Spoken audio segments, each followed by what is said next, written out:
승리하는 이들 있게 하여 주옵시고 항상 하나님의 도우심이 나타나는 은혜가 있게 하여 주옵소서. 가정에도 평화가 있게 하옵시고 항상 은혜로운 소식이 오게 하여 주옵시고 하나님의 도우심의 손길이 날마다 나타나는 성도 되게 하옵소서. 오늘 또 우리의 심령을 붙잡아 주시사 하나님 말씀이 들려오게 하여 주시옵시고 그 말씀을 붙잡고 신앙 승리하는 성도들 되게 하옵소서. 부족한 저를 붙잡아 주시옵시고 저는 아무 힘도 없사오니 주여 도와주시고 힘을 주시어서 이들에게 생명의 말씀이 들려지도록 은혜를 베풀어 주옵소서. 예수님의 이름으로 기도드리옵나이다. 아멘. 이스라엘 백성이 범죄해서요 하나님의 진노로 바벨론에 망하고 또 바벨론의 1차, 2차, 3차에 걸쳐서 포로로 잡혀가는 심판을 받죠. 그런데 이 하나님께서도 그들을 버리신 것이 아니라 그들을 불쌍히 여기셔서 바벨론 포로에서 다시 돌아오게 만들어 주십니다. 그래서 1차, 2차, 3차에 걸쳐서 돌아오게 만들어 주시는데, 그런데요 하나님께서 그렇게 회복시켜 줄 때는 목적이 없이 회복시켜 주실까요? 우리들도 하나님께서 때로는 회복을 시켜 주시죠. 인생을 살다 보면 어려운 일이 있죠. 그때 하나님께 우리가 기도하죠. 회복해 달라고. 그러면 하나님께서 회복시켜 주실 때 아무런 목적 없이 회복시켜 주실까요? 여러분, 회복시켜 주실 때. 그래서 1차 포로에서 돌아오는 사람들에게 하나님께서 그냥 잘 먹고 잘 살아라, 잘 먹고 잘 살라고 하고 오게 하시냐는 얘기예요. 아니란 얘기예요. 이 성전 재건이라는 사명이라는, 이 성전 재건의 사명이라는 분명한 목적을 주고 돌아가게 하셨습니다. 여러분도 마찬가지예요. 여러분도 회복시켜 줄 때 하나님께서 원하시는 목적을 주고 회복시켜 주세요. 그러니까 목적이 없이 회복은 안 시켜줘요. 분명히 하나님께서 원하시는 목적이 있어요. 그래서 성전 재건이라는 사명에 이 목적을 주시고 주시면서 1차 포로에서 돌아가게 했어요. 그럼 성전 재건이란 말은 무슨 말이냐? 성전 대신 예수 그리스도를 통해서 하나님께 나아간다는 뜻이고, 성전 대신 예수 그리스도를 회복하라는 뜻이고, 신앙을 회복하라는 뜻입니다. 쉽게 말해서 성전 중심의 신앙생활, 즉 오늘날 말하는 교회 중심의 신앙생활하면서 하나님을 잘 섬겨나가라. 그래서 성전을 재건하라, 그렇게 한 것입니다. 그래서 1차로 주전 538년에 성전 재건의 사명을 띠고 1차로 약 5만여 명이 1차로 돌아오게 되었습니다. 얼마나 감격이겠어요. 파라십스 돌아왔으니까. 그래서 감격을 가지고 이제 성전 재건을 돌아온 지 2년 만에 성전 재건을 시작하게 됩니다. 근데 마귀는 열심히 시작하면 있나요? 어마어마하게 마귀 방해가 있죠. 우리도 마찬가지죠. 우리도 신앙생활 오랜만에 잘해보려고 하면, 오래간만에 하면 안 되죠. 잘해보려고 하면 마귀가 가만히 있나요? 엄청 방해를 해요, 여러분. 신앙생활 못하게. 근데 마찬가지예요. 그랬으면 이들이 이겨야 되는데 마귀 방해가 당연히 있어요. 우리가 기도 시작하면 그런 말 있잖아요. 우리가 기도 시작하면 마귀도 같이 시작한다고. 그런 말 있잖아요. 그러니까 이들이 이제 사명을 감당하려고 막 하니까 마귀 역사가 엄청나게 방해가 일어났어요. 그럼 이겨야 되는데 성전 재건하기 시작한 2년 만에 또 못 이기고 중단해버려요. 그러니까 돌아온 지 4년 만에 중단한 거예요. 쉽게 말해서. 우리가 신앙생활 2년 동안 열심히 잘했다 봅시다. 열심히 잘했는데 방해가 있네. 집에서도 괴롭히네. 교회 와가지고 성도들까지 귀신 역사하고 막 괴롭히네. 그럼 어떻게 돼요? 예수님만 바라보고 이겨야 되는데 에이, 신앙생활 힘들다 하고 신앙생활 딱 중지하면 어떻게 되겠어요? 그럼 하나님이 내버려 두실까요? 아니에요. 성도는요, 하나님 택한 백성은 신앙생활 중단하면요 결코 복을 받지 못해요. 하나님의 택한 백성 반드시 하나님 매가오게 되어 있어요. 그래서 이들도 이렇게 어렵다고 마귀 역사 있다고 중단해. 무려 14년간이나 중단해요. 엄청 길죠? 그럼 이들이 잘 됐냐? 안 그래요. 엄청 어려졌어요. 그런데 하나님께서는 이들을 또 불쌍히 여기셔서 내버려 두지 아니하시고, 그런 타락한 14년 동안이나 중단한 그들을 내버려 두지 아니하시고, 하나님께서 학계의 선지자나 스가랴 선지자가 선지자를 일으켜 주셔서 그들에게 다시 너희들 왜 중단했느냐? 다시 성전을 다시 재건해라. 사명 감당해라 하는 독려의 말씀을 주도록 하십니다. 그래서 이들이 학계 선지자나 스가랴 선지자나, 오늘 스가랴서죠, 이 스가랴 선지자를 통해서 하나님의 말씀을 듣고 그들이 회개하고 다시 성전 재건을 시작합니다. 14 중단한 지 14년 만에. 그래서 4년 동안에 걸쳐서 또 완성을 하게 됩니다. 그런데 이때는 마귀 역사가 엄청나게 있었는데요, 이때는 이겨요. 이기고 주전 516년에 성전을 완성하게 됩니다. 그러니까 이때 그런 마귀 역사를 이기고 성전 재건을 이때는 완성할 수 있었던 것은 뭐 때문에 그래요? 오늘 하는 이 스가랴 선지자를 통해서 주신 그들에게 희망의 말씀, 소망의 말씀, 위로의 말씀, 격려의 말씀을 주신 그 말씀을 붙잡고 싸웠기 때문에 그들이 완성할 수가 있었던 거예요. 그럼 그들에게 주셨던 스가랴 선지자가 주셨던 하나님께서 스가랴 선지자를 통해서 그들에게 주셨던 하나님의 말씀, 핵심적인 말씀은 뭐냐? 이런 말씀이에요. 왜 우리가 성전을 재건해야 되느냐는 거예요.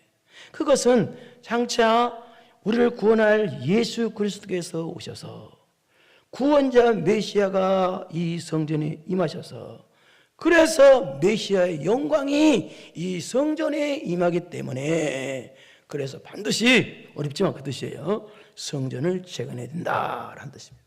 그러니까 그렇게 놀라운 미래의 소망의 말씀을 그들이 붙잡았기 때문에 그들이 악한 마귀 역사를 이기고 성전 재건을 완성할 수가 있었던 거예요. 그러니까 이 말은 반대로, 이 말은 무슨 말이냐, 우리가 신앙의 감격만 가지고는 신앙성이 안 된다는 뜻이에요.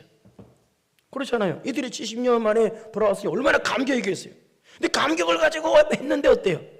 2년 만에 중단해버리잖아요. 마귀 못 이기잖아요. 이게 무슨 말입니까? 우리가 신앙생활 할 때요, 성령의 감동 중요합니다. 그래서 성도들이요, 처음에 신앙생활 할 때 막 감격을 하는 사람 많았어요. 감격 없으면 안 돼요. 꼭 있어야 돼요. 그러나 뭐가 있어야 돼요? 하나님의 말씀이 있어야 돼요. 말씀에 대한 소망을 갖고, 천국에 대한 소망을 갖고, 그 성령의 감동만 갖고 있으면 마귀 못 이겨요. 원래 못 가요, 오래. 그래서 두 가지 동시에 가지고 있어야 돼요. 성령의 감동과 감격과 신앙의 은혜에 대한 감격과 하나님의 말씀을 동시에 붙잡아야 돼요. 이거 한 가지만 붙잡으면 이상한 사람 돼요. 신비주의도 있겠다 그러면. 감격만 붙잡으면. 또 말씀만 붙잡으면 땡땡해져요. 신앙생활 이 사람도 목도리 하는 사람이에요. 동시에 같이 붙잡으면 하나님의 은혜에 대한 감격과 하나님의 말씀을 동시에 붙잡아야 신앙 승리할 수가 있습니다. 여러분, 이렇게 해서 이들이 이렇게 동시에 붙잡은 거예요. 그래서 신앙 승리할 수 있었던 거예요. 그래서 이 스가랴서는요, 세 부분으로 나눌 수가 있는데, 먼저 1장부터 6장까지는 왜 성전을 재건해야 되냐는 이유를 말하는 거예요. 그것은 우리의 구원자 메시아가 이 성전에 임하시기 때문에 반드시 건축해야 된다. 두 번째는 7장부터 8장까지인데요, 이 내용은 어떤 내용이냐, 성전 재건하는 태도, 어떤 태도로 성전을 재건해야 되느냐라는 거고, 그 다음에 오늘 하는 10장부터 그 다음에 9장부터죠. 9장부터 14장까지 내용, 마지막은 어떤 내용이냐, 바로 미래에 대한 내용입니다.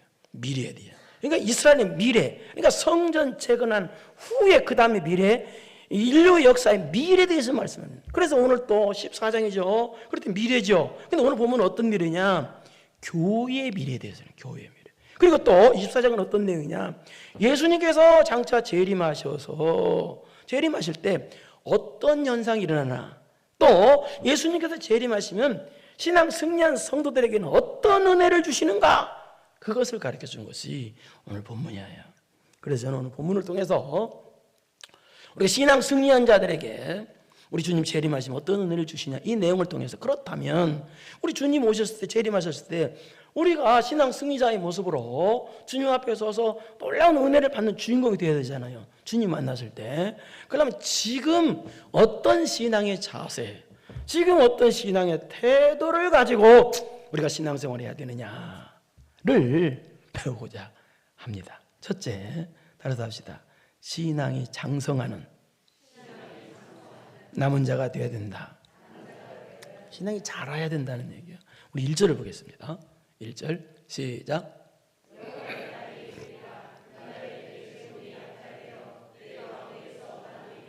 자, 오늘은 좀 설명을 드려야 됩니다. 여호와의 날이리라, 이 말은 예수님께서 재림하시는 날이란 뜻이에요. 근데 재림하시 인다는데 그날에 네 재물이 약탈되어 네 가운데서 나누어지라. 이게 재림할 때 그 재림 직전에는요, 전에는 말세지 말에는 그러니까 이런 엄청난 환란이 있다는 거예요. 근데 환란이 있는데 성경에서는요 수도 없이 말세지 말에는 환란이 있다고 말하고 있거든요. 그럼 그것도 환란에서도 어떻게 해야 되겠어요? 신앙 실패하면 되겠어요? 어렵더라도 신앙 실패하면 안 돼요.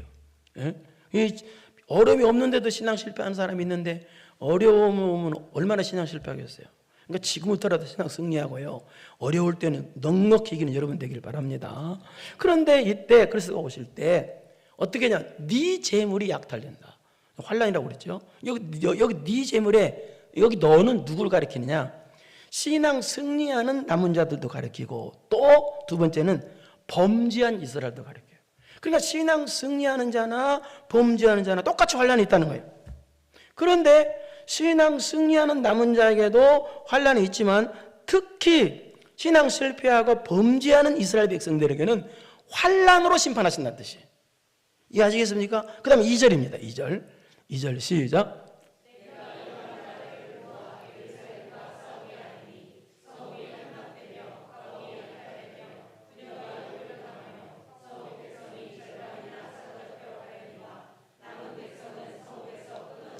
자, 이건 보니까 어때요? 끔찍할 정도로 약탈되며 욕을 당하고 백성이 절반이나 사로잡혀. 이거 너무 끔찍한 어려움이 있죠. 이런 환란이 있다는 게 말세지 말에는 이런 환란이 있는데, 근데 끝에 보니까 뭐가 있어요? 끝에 보니까 남은 백성은 성읍에서 끊어지지 아니한대. 남은 백성.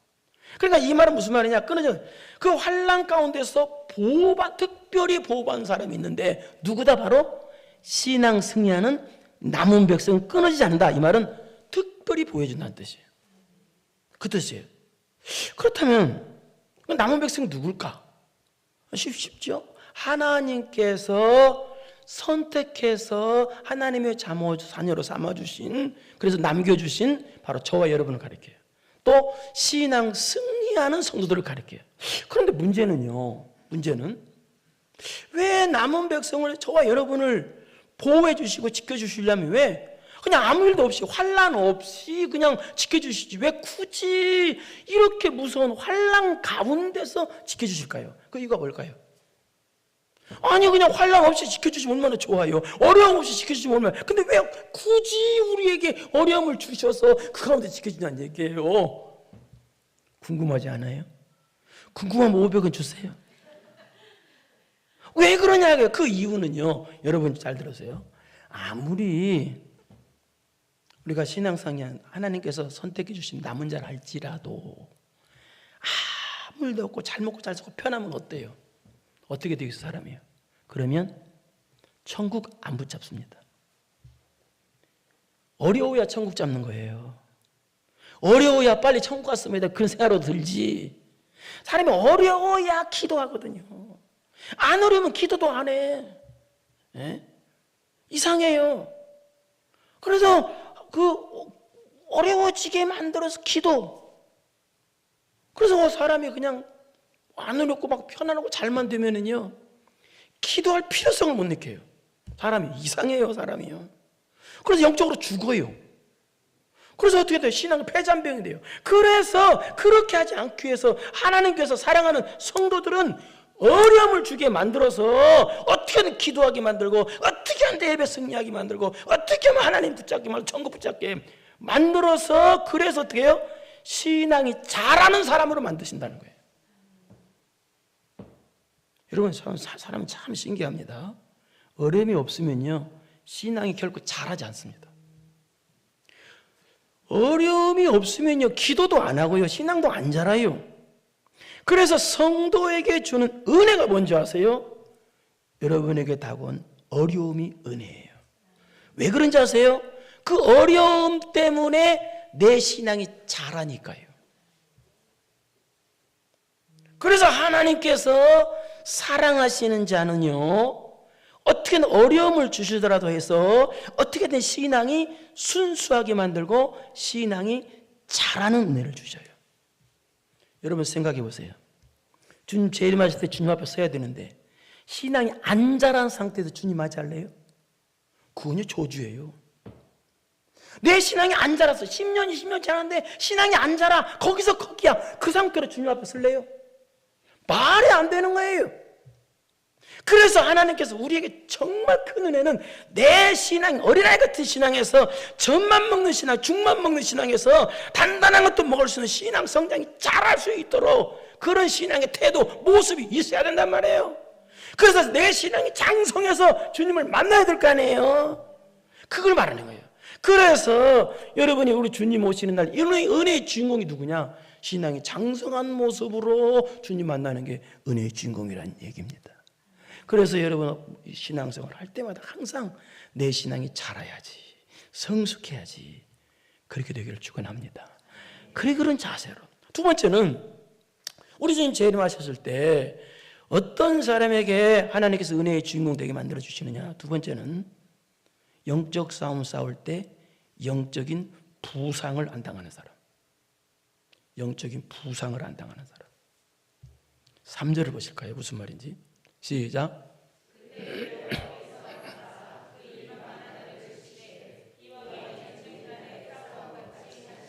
그때 여호와께서 나가사. 우리가 이제 신앙생활 자체가 영적 싸움이죠. 선한 싸움이죠.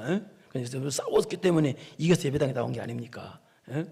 그래서 싸우는데 여기 싸우는데 근데 어떻게 싸우냐? 그때 우리가 싸울 때 여호와께서 나가사. 무슨 말이에요? 이 말은 하나님께서 직접 싸워주신다는 거예요. 우리 대신해서. 우리가 싸울 때 하나님께서 직접 대신 싸워주신다는 거예요. 우리 영적 싸움 싸울 때요. 그래서 여러분 종교개혁가 루터가 작사 작곡한 노래가 찬송이 있어요. 내주는 강한 성이요. 내 입만 의지 2절을 보면요.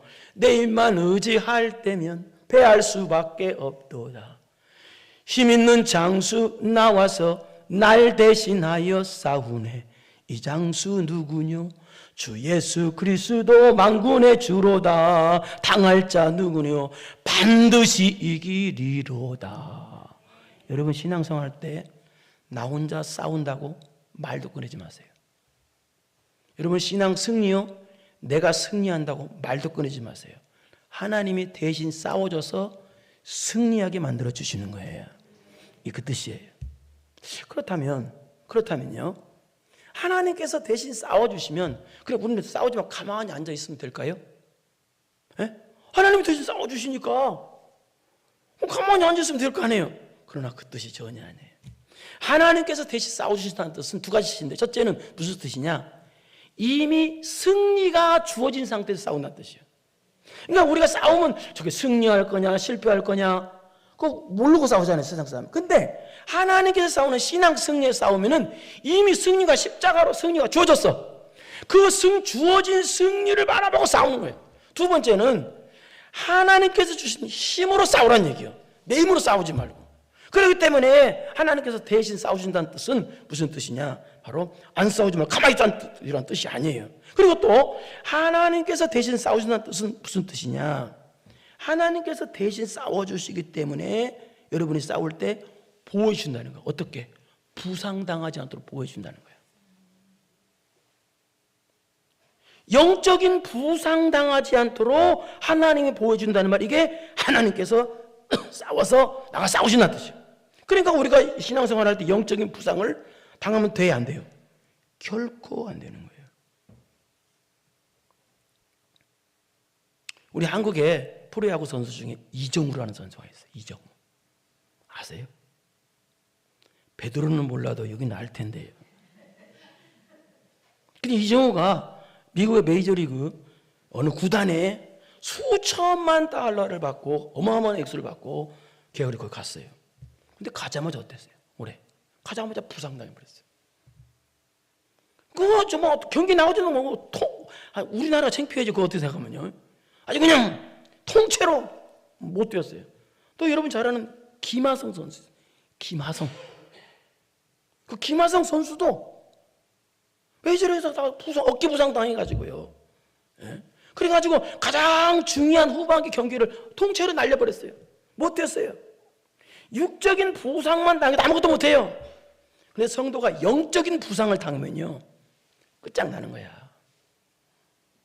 성도는 결코 영적인 부상 당하면 안 되는 거예요. 그렇다면 영적인 부상 당하는 게 뭘까요?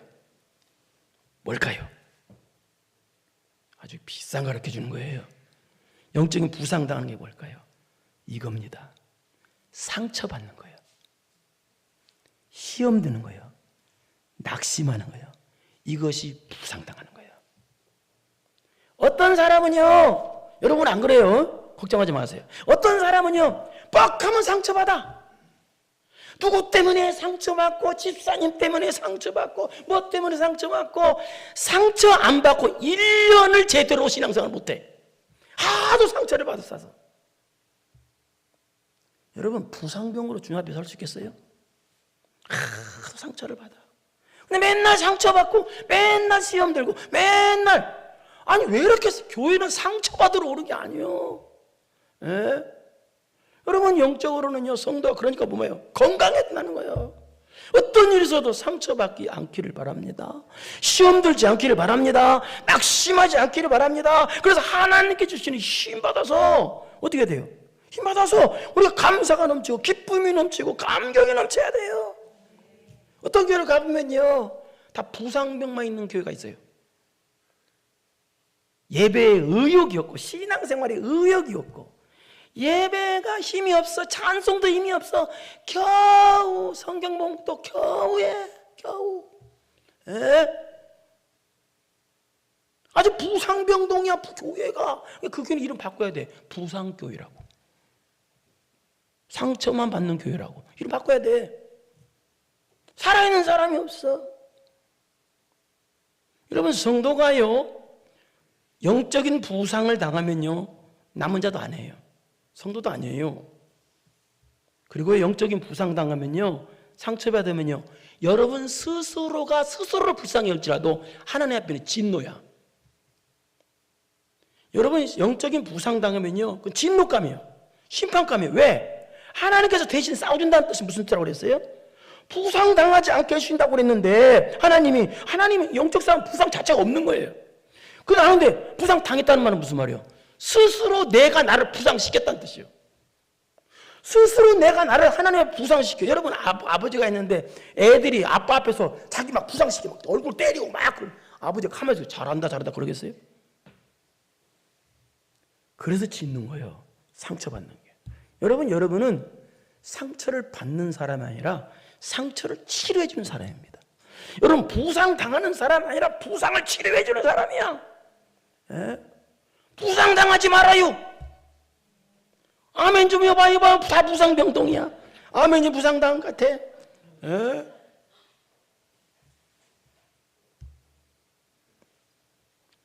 영적인 부상당하면 상처받는다고 하나님 진노감입니다. 그 사람 절대로 복 못 받아요. 그 사람은요, 하나님 가만 안 놔둬요. 왜? 괘씸죄에 걸려. 그런 사람은 어디서 교회 와서 상처를 받아요? 감사하기도 바쁜데. 예? 그런 뜻입니다. 부상당하지 마세요. 또 부상당하려고 그러네. 부상당하지 말아요. 영적인 부상은 마귀 역사예요. 항상 기쁘죠, 여러분은? 할렐루야. 그 다음에 세 번째입니다.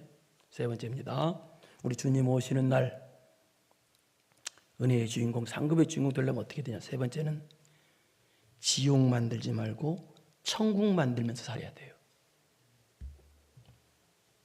4절 볼까요? 시작.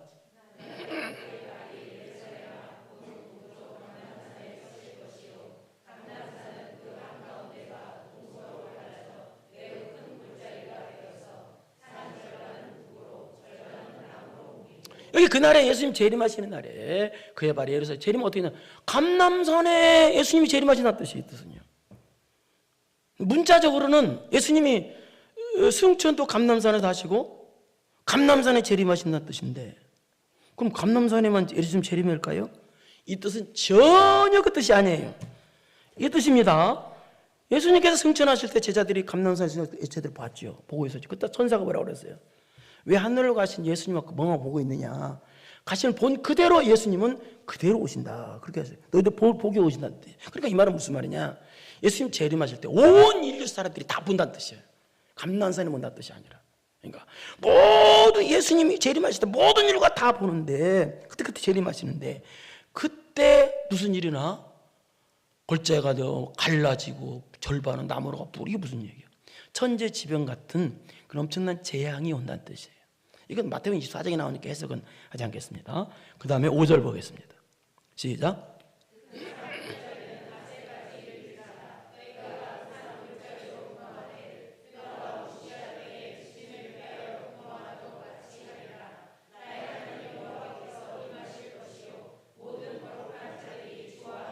여기 보니까 지진 같은 그런 천재지변 같은 그런 엄청난 재앙이 오면 사람이 무서워서 도망가잖아요. 그러니까 그때 도망간다는 거예요. 그러니까 그 환란을 다시 재반복해서 말한 거예요. 여기서는요. 그러니까 지금 오는데, 그런데 여기 끝에 보니까 나의 하나님 여호와께서 임하실 것이요 모든 거룩한 자들이 주와 함께하리라 라는 말이죠. 또 소망적인 말이 여기 있죠. 이건 무슨 말이냐? 예수님 재림하실 때 천사들과 함께 재림한다 뜻도 되고, 두 번째는 예수님이 재림하셔서 우리 성도들과 함께 해주신다. 신앙 승리하는 저와 여러분, 신앙에 승리한 남은 자들과 함께 해주신다라는 뜻입니다. 여러분, 이 땅에서 가장 큰 복은 뭐예요? 하나님이 나와 함께 해주시는 복이에요. 천국은 어떤 곳이에요? 하나님과 영원토록 함께하는 곳이 천국이에요. 그러니까 우리가 신앙 승리하는 남은 자가 되면 하나님께서 변함없이 우리와 함께 해주신다는 것을 그렇게 표현해서 지금 말씀한 거예요. 그런데 그때 예수님 재림하시기에는 또 무슨 일이 일어나느냐? 6절로 봐요. 6절. 그러니까 6절 시작. 자, 예수님이 저를 말씀하신 말에는 어떤 일이 일어나냐? 빛이 없겠고 광명한 것들이 떠난다는 거예요. 이 말은 무슨 말이에요? 빛이 없다, 광명한 것이 떠난다. 이 말은 믿음을 지키고 신앙 승리하는 남은 자들이 너무 적어진다는 뜻이에요. 지금도 예수님 믿는 사람답게 예수님 믿는 사람 적잖아요. 적어지고 악을 행하는 사람이 너무 많아서 온통 세상이 죄악 덩어리로 가득 찬다는 뜻이에요. 우리 마태복음 24장 29절을 보겠습니다. 말세지말 연상인데 이때도 시작.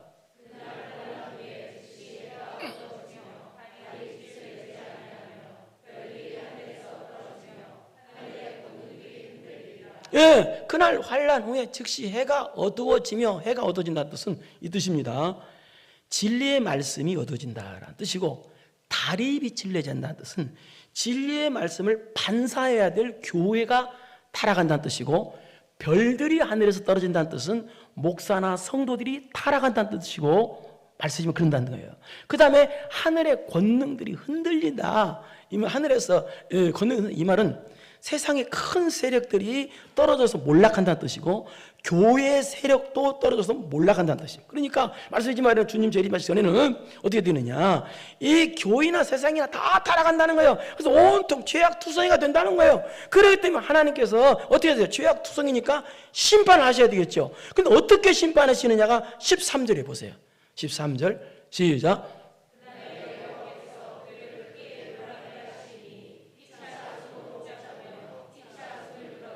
이렇게 심판하신다는 게, 이게 무슨 말이냐? 자, 이거 보니까 그때 예수님이 사람을 핍박하고 막 그런 악한 자들, 그런 또 죄만 짓는 그런 악한 자들을 심판하시는데 어떻게 심판하시느냐?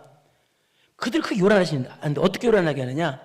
피차 손을 잡아서 서로 지들끼리 손을 잡아서, 그래서 지들끼리 서로 싸워서 자멸하도록 만든다는 뜻이에요. 그러니까 죄만 짓고 사는 사람을, 이 말은 무슨 말이에요? 죄만 짓고 사는 사람 하나님 심판하시는, 어떻게 심판하시느냐? 그런 사람은 어떻게 앞으로 지옥 갈 거잖아요. 지옥 가기 전부터 미리 지옥 만들어 살도록 하신다는 거예요. 서로 싸우니까. 그러니까 지옥 만들어 살도록 내버려 두신다는 거 아니에요? 이게 심판이라는 거예요.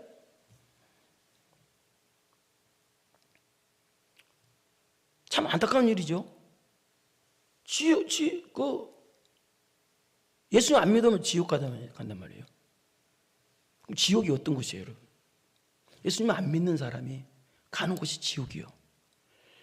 죄인이 가는 것이 아니라 예수님을 안 믿는 사람이 가는 곳이에요. 믿어야 의롭다함 받잖아.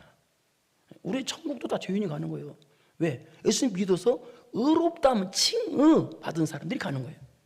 예? 그러니까 이 가는데 영원 불구덩이 속에서 형벌만, 끔찍한 형벌만 있는 것이 지옥이야. 그런데 안타깝게도 지옥을 앞둔 사람들이 미리 지금부터 지옥 만들면서 산다는 거예요. 그럼 지옥 만들면서 하는 것이 뭘까요? 그것이 뭐예요? 여기 보죠? 서로 싸운다는 거예요. 사랑과 용서가 없이 서로 물고 뜯고 살아. 우리나라 그 국회의원들이나 보세요. 방송국들 그냥 선동질 해가지고 국민들 서로 싸우게만 만들잖아. 싸우게. 예? 여러분, 싸울 때 행복해요? 용서할 때 행복해요? 미워할 때 행복해요? 싸울 때 행복해요? 사랑할 때 행복해요? 막 싸울 때 웃으면서 싸우는 사람 봤어요? 아, 행복하다. 아, 좋다 하면서 팍 치고 좋다 그런 사람 봤어요? 여러분, 집에서도 막 싸우기만 하면 뭐예요? 그 사람은 그 집을 뭐라고 그래요? 지옥 같은 집이라고 그러잖아요. 두 번째는요, 죄 가운데 사는 걸 이 지옥 만들면서 산다는 뜻이에요. 그러니까 사랑과 미움과 없이 막 시기하고 질투하고 모함하고 뒷담하고 험담하고, 이게 지금 지옥 만들면서 사는 거예요. 이 사람. 하나님 그런 사람 내버려 둔다는 거예요. 지옥 만들고. 이게 심판이라는 겁니다. 예? 말씀하신 말을 들을수록 이 지옥 만들면서 사는 건 심판 하나님 하신다는. 그래서 그렇게 시끄러운 거에 달아다 이렇게 말씀하신 말이에요. 이게 심판이요. 벌써 미리 심판하시는 거예요. 지옥 만들면서 살라고. 그러니까 예수님의 십자가에 사랑하는 마음 없이 그냥 미워하고 싸우고 시기하고 질투하고 원망하고 불평하고 뒷담하고 모함하고, 또 죄 가운데 죄가 너무 좋아서 죄 가운데, 여러분, 죄가 있는 것이 지옥이야. 그래서 죄를 십자가로 처리하지 않는, 막 죄 가운데 살아. 그거 지옥이야. 여러분, 지옥 만들면서 삽니까? 천국 만들면서 삽니까, 여러분? 심령이 지옥인 사람은요, 가는 곳마다 지옥 만들어요. 여러분도 그렇잖아요. 지옥 만드는 사람도 있잖아요. 주변에 봐봐요. 그런 사람 꼭 있지. 어느 공동체 가면 꼭 그런 사람 한 사람 있어요. 꼭 그런 사람들. 여러분은 심령이 천국돼 천국 만듭니까? 어디 나만 가면 기뻐. 나만 가면 행복해. 나만 분위기가 살아. 너 때문에 우리 교회 행복하다. 너 때문에 우리 집 행복하다. 그래요? 여러분만 보면 막 기분이 막 좋아서 막 그래요? 여러분은요, 천국 만들 가야 돼요. 그렇다면 내 심령이 천국되어서 천국 만들면서 살려면 어떻게 해야 되느냐? 7절 시작.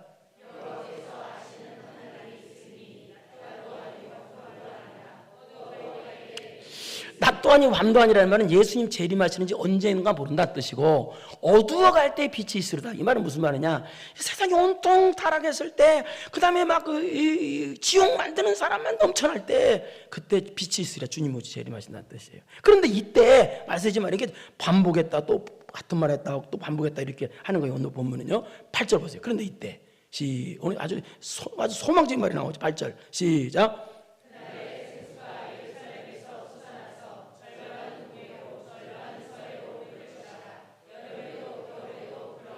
생수가 흘러나온대요. 이때 말쓰지 말에 생수가 어디에서? 예루살렘에서. 예루살렘 어디요? 오늘날 교회에서. 교회를 통해서 내 심령 살리는 성령의 역사. 여기 생수는 성령의 역사를 뜻하거든요.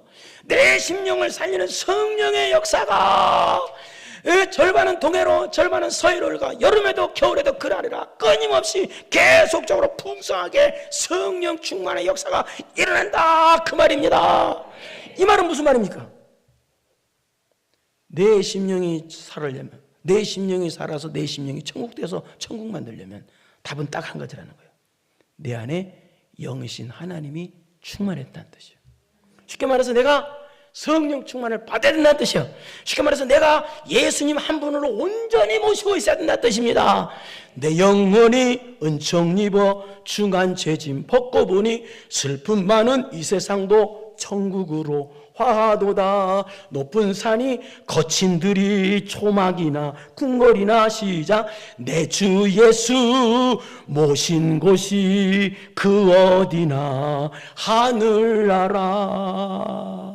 그래서 천국 만드는 거예요. 여러분, 우리는 예수님을 보셨어요. 예수님이라는 천국을 모신 사람이에요.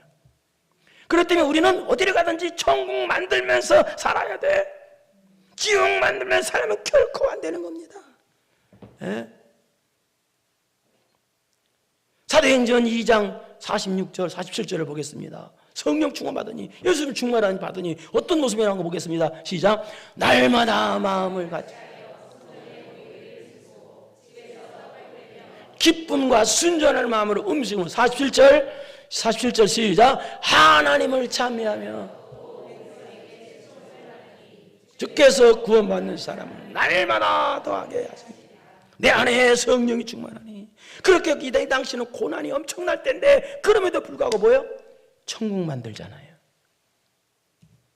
여러분요, 염려, 근심, 걱정, 세상 염려, 근심 잔뜩 지옥 만들면 살지 말아요. 심령을 지옥 만들지 말아요. 내 마음을 지옥 만들지 말아요. 내 심령이 예수님을 충만하게 보셔서 내 심령이 천국 되어서 천국 만드는 여러분 되길 바랍니다. 여러분, 우리 주님 재림하실 때 어떤 모습으로 주님 앞에 서겠어요?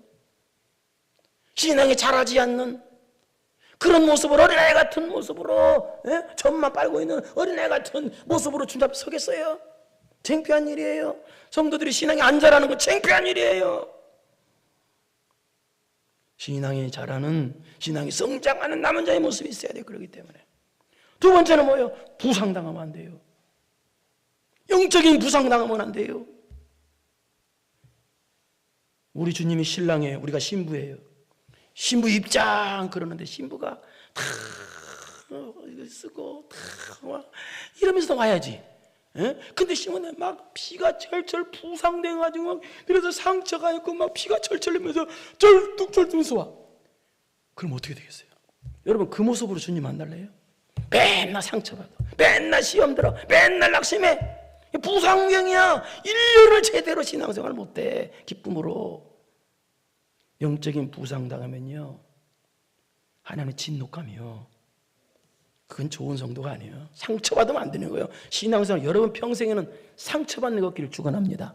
받으면 안 되는 거 있을 수도 없는 문제예요. 그 다음에 세 번째는 뭐예요? 지옥 만들어 살지 말고 뭘 만들어 살아라? 천국 만들며 살아라.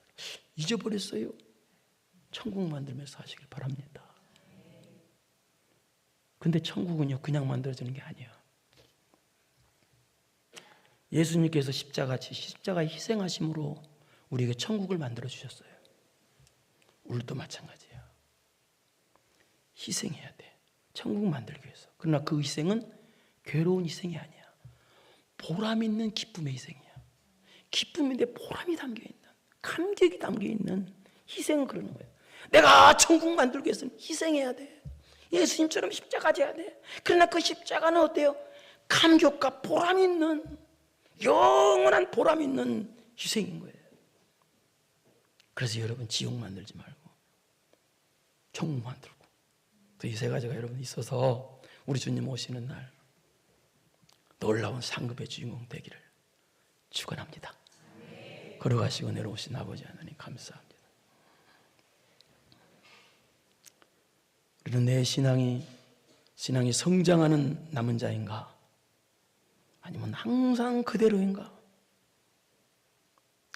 항상 교회 와서 상처만 받고 늘 낙심만 하고 늘 시험 들고 그런 부상병인가?